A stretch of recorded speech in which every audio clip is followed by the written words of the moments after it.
నుండి 38వ వచనం వరకు ఉన్నటువంటి లేఖన భాగంలో చదువుతుంటారు. దేవదూత గలిలయలోని నజరేతు ఊరిలో దావీదు వంశస్థుడైన యోసేపు అను ఒక పురుషునికి ప్రదానము చేయబడిన కన్యక యొద్దకు దేవుని చేత పంపబడెను. ఆ కన్యక పేరు మరియా.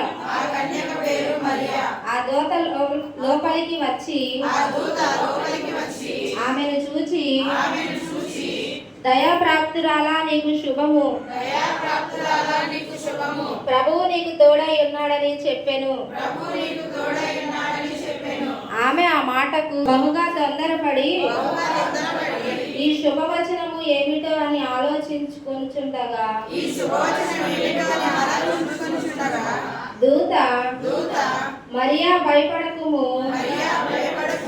దేవుని వలన నీవు కృప పొందితివి. ఇదిగో నీవు గర్భము ధరించి కుమారుని కని ఆయనకు యేసు అని పేరు పెట్టుదువు. ఆయన గొప్పవాడై సర్వోన్నతిని కుమారుడు అనబడును.